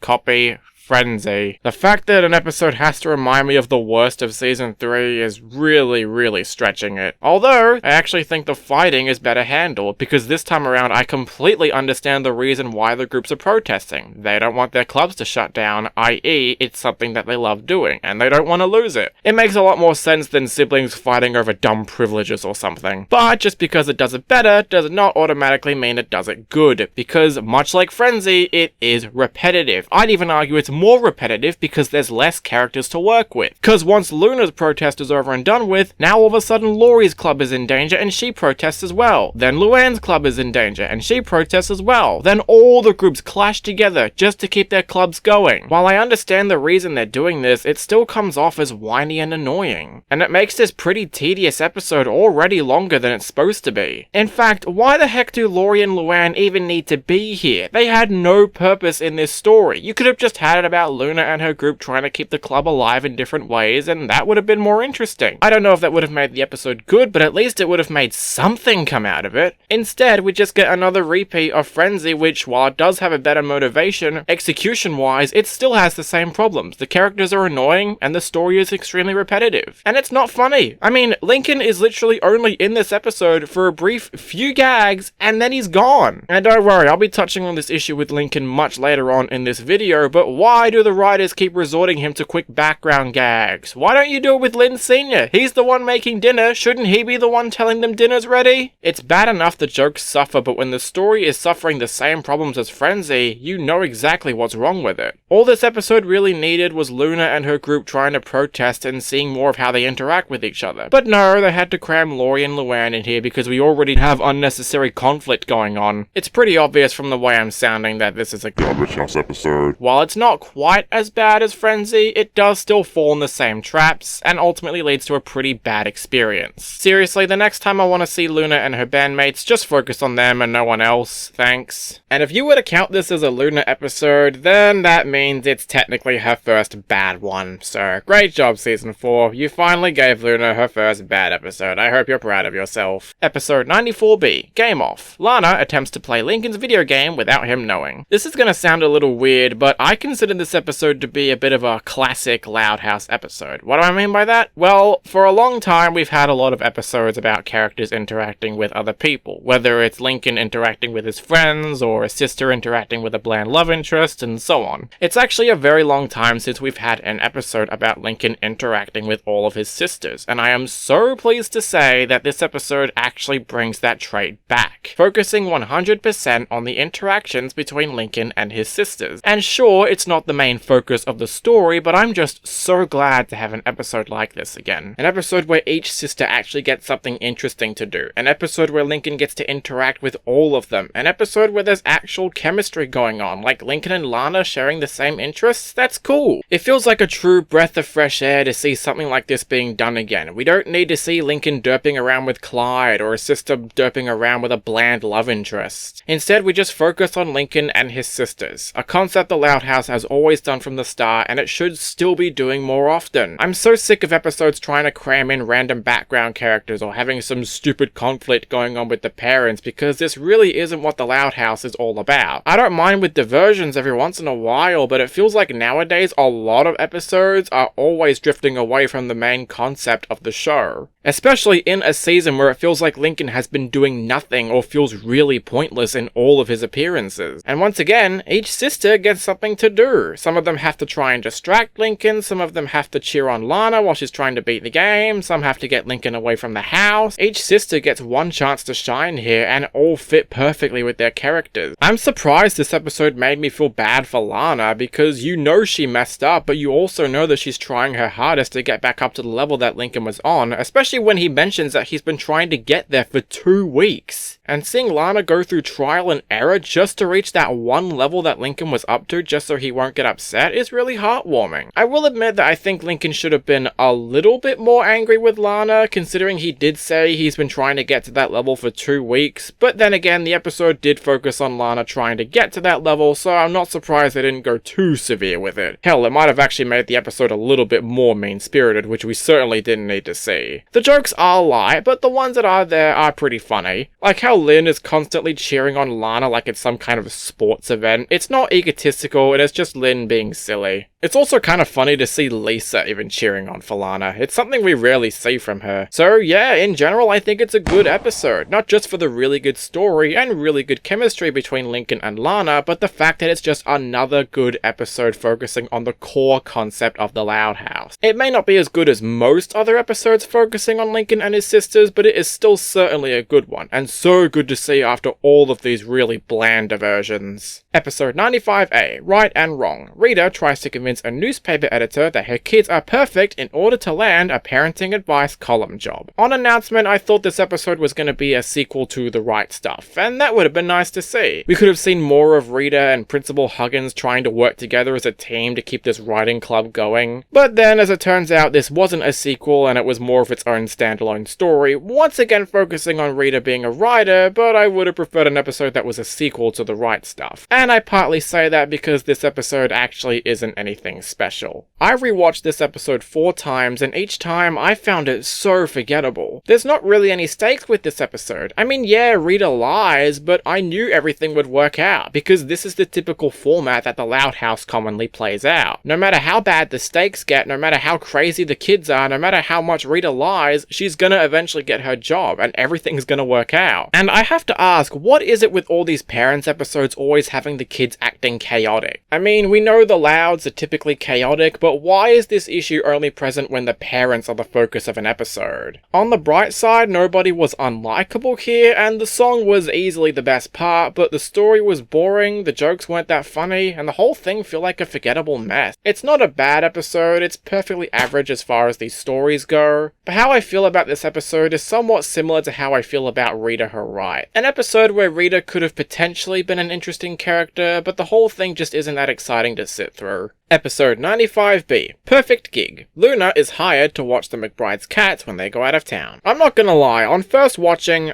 I thought this episode was gonna suck. The story was set up in a way where I was able to predict what was going to happen, the slapstick wasn't exactly that funny, and for once the McBride parents aren't actually that funny either. I mean, I don't know if they're not trying to be funny this time around, but here they feel more like obstacles rather than actually genuine funny characters. But there is actually one part of the first act I kinda liked, and it's how Luna communicates with McSwagger and her thoughts. And to me, this is a better way of the whole Luann interacting with Mr. Coconut's ordeal, because for one thing, McSwagger isn't annoying, thank God, and secondly, they don't have Luna impersonating his voice. They actually have Jeff Bennett voicing McSwagger in her thoughts. This gag only shows up in the first act, so it's not there for that long, but thankfully, once Sam showed up, the whole episode got a lot better. And no, it's not the fact that Sam showed up and turned this into a Luna x Sam story, but because the jokes were better, the execution of the story was better, and there were some genuinely heartwarming moments, to the point where it doesn't fall into the same traps that other cartoons usually would. For example, this episode introduces us to Sam's little brother Simon, and unlike other cartoons where they usually have the love interest brother acting like a jerk or he's stupid, Simon isn't stupid, he's just distracted. And it's ultimately the error of Luna and Sam the reason that they have to try and get him out of the house before the McBride parents see, since they stated a rule that you can't bring other friends over because it could make the cats feel anxious. And whereas Racing Hearts focused more on the chemistry between Luna and Sam, this one focuses more on them working together as a team, how they try to help the cats fall asleep, and how they try to get Simon out of the house. There's even a few times where they bicker with each other, like how Luna wants to leave Simon outside saying it's nice weather. That was actually kind of funny. But of course there are still those moments where they act like a genuine couple, particularly at the end where Sam decides to give her money to Luna just so she can get her VIP pass. And I'm unapologetically admitting that when Luna kissed Sam, I kinda squealed a bit. I think this is another episode that showcases that cute moments between a couple are better when they're natural and not forced like a Pimple Plan. But, do I think the second act was good enough to save the episode's shortcomings? Ultimately, yes.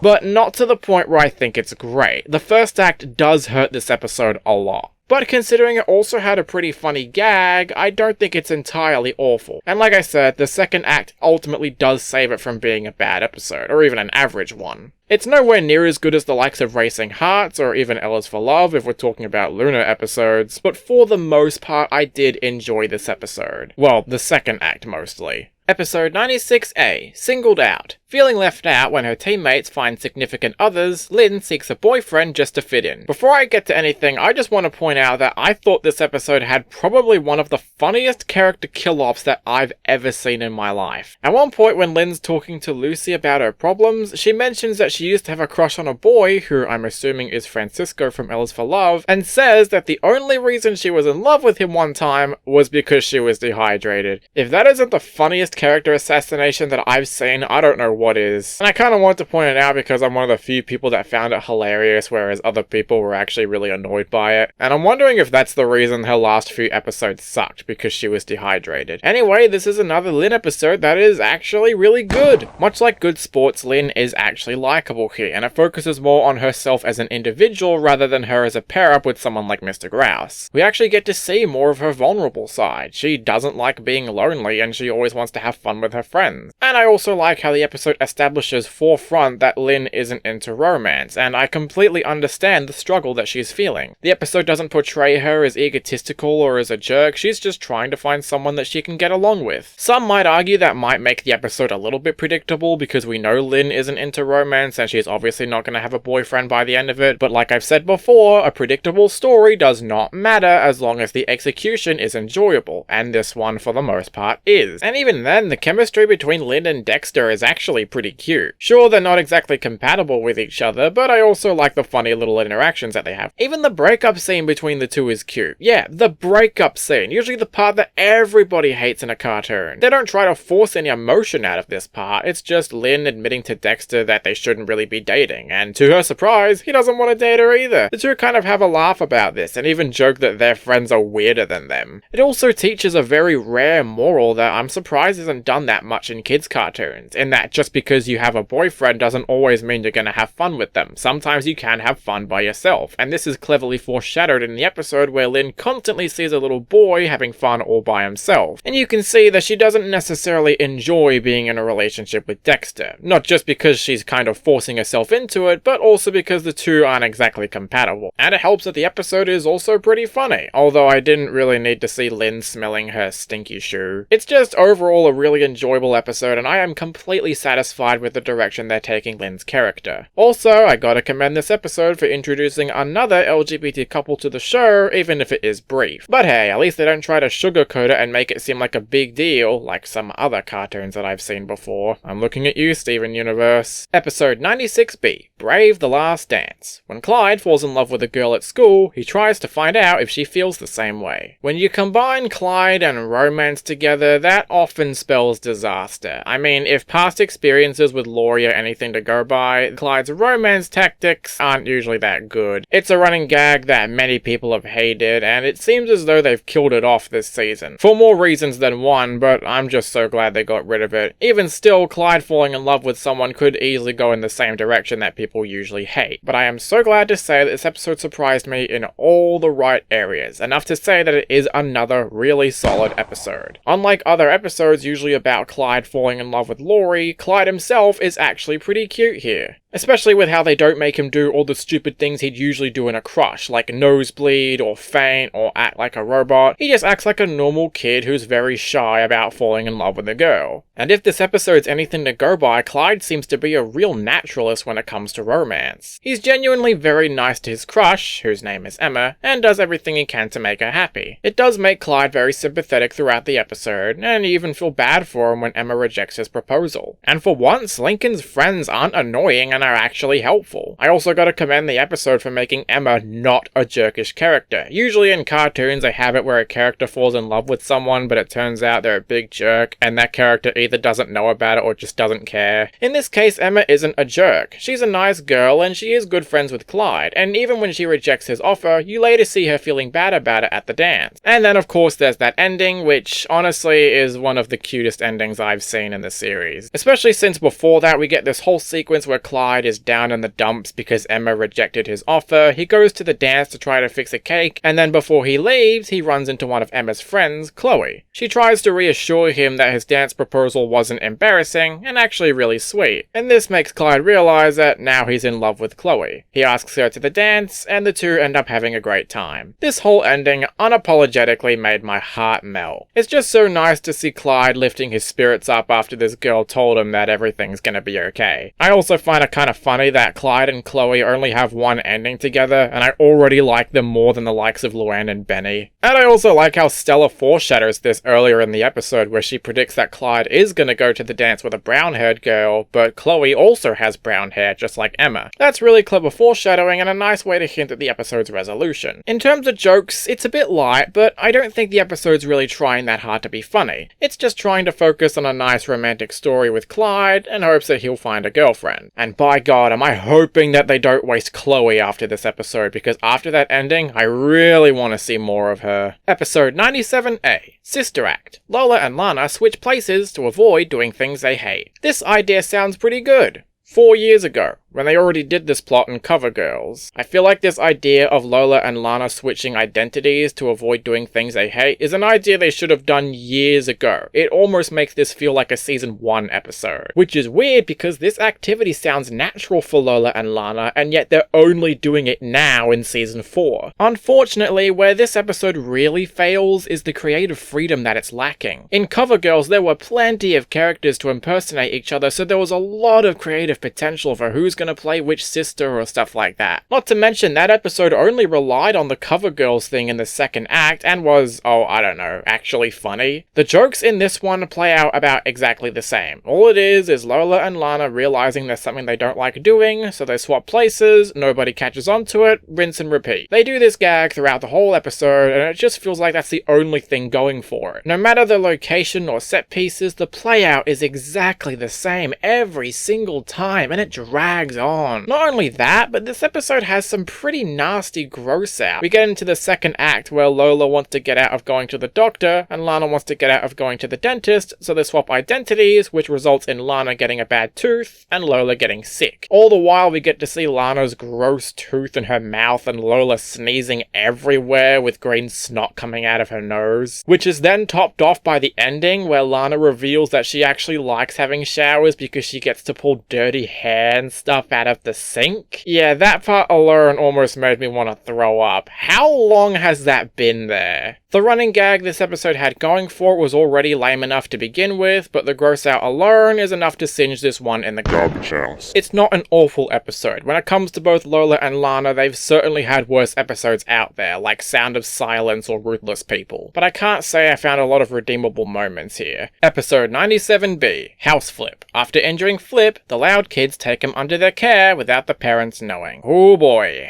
this has to be one of the biggest time wasters I've ever seen. A very unpleasant episode where it feels like every single character is hit in the head and made completely idiotic. I have not seen an episode in such a long time where it feels like every single character, no joke, feels like the biggest idiot in the world. It's bad enough to have an episode where all the characters are really mean-spirited like Sleuth the Consequences or No Such Luck, but it's even worse when all of those characters are also completely idiotic. The funniest part about all of this is that the only character that's somewhat sympathetic, which is the character the episode is expecting you to feel scorned towards, is Flip. Yeah, no joke, Flip is probably the only sympathetic character in the episode. I'm not saying he's likable, oh god no, he's still pretty bad, but he's nowhere near as bad as the other characters here. Let's first start off with the Loud kids. They are completely stupid and unlikable. Like, seriously, the main reason they're in this stupid thing to begin with is because they keep crashing their van for very stupid reasons. And one of them is that they're arguing about what radio station they want to listen to. Seriously, they have phones. Shouldn't they have headphones to listen to them? Are they really that petty? This causes them to crash the van thousands of times to the point where if they do this mistake again, then Laurie's driving privileges are gone. And wouldn't you know it, they do it, because apparently the Loud kids aren't able to take in simple facts to not make mistakes again. And then by the time they actually do injure Flip, it almost feels like they don't even care about him. With the exception of Lenny, it seems like the only reason the Loud kids are wanting to take care of Flip is just so they won't have to tell their parents, and that's it. So I'm not convinced they actually care about him and want to see him get better. And I'm pretty sure this is the case because right after they bring Flip out of the hospital, they proceed to tie him on top of Vanzilla while they're bringing him home. Were a few trips not a logical answer for these idiots? No, they have to do everything in one trip because, oh, we messed up with Flip and we don't want our parents to find out, otherwise we can't go places. And since I just did that impression, I don't even think Donkey Kong is as stupid as the Louds are here. At least Donkey Kong is smart enough to remember Diddy Kong. The Louds are too stupid to remember the advice that was given to them. They do everything in very straightforward ways and seem to forget a lot of things. And the Loud kids are not the only douchebags in this episode. The parents are also very unlikable. Because throughout the episode, they're trying to make them look really smart and like they have parenting down, and then they proceed to make their own mistakes that make them look like hypocrites, like leaving Lily on the front porch or even crashing Vanzilla at the end, after all the advice they just gave to the kids. That's wonderful. I don't care if it's trying to be funny. Having the characters being hypocrites for the sake of plot or for some stupid joke is not funny. That's probably one of the only reasons I feel some sort of sympathy towards Flip, because he's surrounded by these idiots and he has no choice but to push them around for what they did, and it serves them right. And the nail in the coffin is the ending where every character gets screwed over, except for, I guess, the siblings, because they're only grounded for a month. But it's okay, because they did the right thing. I don't buy it. I think it's pretty obvious from the way I'm sounding that this is a full-on Garbage house episode. and one of the worst that I've ever seen. I have never seen an episode in such a long time where it feels like every single character was hit in the head and lost all forms of IQ. This episode really frustrates me in just how stupid everyone is and how they can't follow the most logical of reasons to solve their problems. I don't care if it's trying to be funny, it fails so hard at that I don't even give a crap. Episode 98A, Don't You Forget About Me. Haha, clever. Lenny tries to thwart Laurie's college plans so she won't miss out on their activities. And I'm not gonna lie, summing up that plot made me realize that it sounds very off-putting. Just listen to the character I'm talking about. Lenny is trying to thwart Laurie's college plans. Does that really sound like something Lenny would do? And I'm not saying Lenny isn't allowed to have her inconsiderate moments. Sometimes it works, like in Game Boys, but other times it can also fail, like Sleuth the Consequences. And I can see how this episode would try to make Lenny seem sympathetic in that she doesn't want to miss Laurie and their activities, but in practice, it actually makes Lenny a very unlikable character. And the fact they had to turn one of the most likable characters in the show to a complete douchebag for the sake of story is already putting this episode off to a very bad start. It just makes Lenny look really selfish and bratty because she doesn't want to lose her precious activities with her sister. If Lenny wanted to do her activities so badly, badly, why couldn't she just go do them with friends? And I know the chemistry between friends and relatives is different, but still, the option is there, and yet it never crosses her mind. But if they're going to do this plot, they should have done it with a character who's more protective of Laurie, like Lynn Sr. for example. The fact that Lenny is trying to do this, ruining Laurie's college dreams, something that she's been planning for a very long time, is very out of character for her. We're talking the same girl who tried to make her friends get along, throw a surprise party for her mother, saved Lincoln's reputation at school, and tries keeping everybody in her life happy most of the time. And now, here she is wanting to sabotage Laurie's plans of going to college. If she did it in a way to protect Laurie, that might have made more sense. Maybe if it made some of the college individuals really horrible people and Lenny didn't want Laurie to go just so she wouldn't get her feelings crushed or something like that, that might have made more sense. But no, Lenny's only doing this just so she won't miss out on her precious little activities with Laurie. If they had it to where someone was manipulating Lenny into thinking that she was doing the right thing for Laurie, then I would buy it. But no, the episode establishes front and center that's the only reason that she doesn't want Laurie to go to college, just so she won't miss out on her precious little activities. And I'd also be fine with this if the episode properly punished Lenny for what she did. The problem? It doesn't even do that. By the time Laurie finds out that Lenny was trying to do this, she acts a little bit upset at first, but then once Lenny explains herself, Laurie's suddenly sounding very sympathetic. Why? She just tried to ruin your chances of going to college. Why are you suddenly sympathizing with her? In comparison, look to something like the regular show movie. In that, when Mordecai found out that Rigby ruined his dreams of going to college, he was understandably furious with him and even ended his friendship with Rigby. And after what Rigby did, he totally deserved that. College takes a very long time to get into. It's not a walk in the park. It probably took months, maybe even years for Laurie to get here, and yet she's sounding so sympathetic to Lenny for some reason. You want to know what makes this even worse? If Laurie hadn't have told Lenny that they can still do their activities on the phone, Lenny would not have felt guilty for what she did. She probably would have felt proud of ruining Laurie's dream, and that makes her even more unlikable. And the checklist is filled with all other problems with a typical bad episode of The Loud House. The comedy is completely non-existent. Literally, all it is just Lenny trying to pull off something horrible, and then it turns out, oh, it's a certain event, or it's a certain day of the week, so she's allowed to do it. And this is literally the only joke they tell here. And then, there's a completely pointless subplot that adds absolutely nothing to the episode. All it is just Ronnie Ann skateboarding and Lincoln is filming her. That is literally it. It feels like it was only added just to pander to the Ronniekin fans and do nothing else to stand out on its own. If I had to pick a part I liked a little bit, it would be the part where Lenny was interacting with Lily, but that's literally it. The rest of this episode is a disaster. Obviously, a garbage house. What a horrible episode. This just greatly damaged Lenny's character for me. Now I'm almost led to believe that the only reason she did all of those good things in the past was just to make herself look good, or that she won't feel bad for what she did. That's not my fault, that's just the episode implying to me that Lenny at times can be a really selfish person, and that's not a good thing. So great job, Season 4. You not only gave Luna her first bad episode, you gave Lenny her first bad episode as well. I hope you're proud of yourself. Episode 98B, Tough Cookies. Lincoln and Clyde start their own cookie making business. I don't actually have a lot to say about this one. I mean, what more can I say that I haven't already said about a Clinker McCloud episode? The plot is extremely predictable. Lincoln and Clyde make cookies, they try to make a business out of it, and it doesn't work. They try to bring in the friends to help them out, but ultimately this means nothing for them. Lincoln and Clyde pretty much agree with each other on everything, even the fact that Clyde initially made these cookies for a certain purpose, but then as soon as Lincoln brings up his idea, Clyde is suddenly on board. It just goes to show how uninteresting these two are as a pair, and don't have any sort of interesting dynamic with each other. The best Clinker McCloud episodes are usually the ones that are focusing on one character in the group, or there's actual frantic nature going on. Like Intern for the Worst, where there was actually a conflict going on and it served a vital part to the story. Or episodes like Baby Steps, which mainly focused on Clyde and his development. But every time we get one of these episodes about Lincoln and Clyde being the best of friends and going along with each other on every single thing, it gets monotonous as hell. What I've had to say about these two is just getting old at this point. I'm emotionally drained from talking about them. There is one other thing I can bring up though. There's a running gag in this episode that actually kind of irritated me, where every time a character tries a cookie, they have like a split-second reaction, and I'm not joking, it's the same reaction every time with the same sound effect and same animation. Granted, it's only in the episode for the first act, but it still got annoying regardless. I don't really have much else to say. It's just another boring garbage house episode. It's not the worst thing out there, but at this point, I'm just sick of these Clinker McCloud episodes.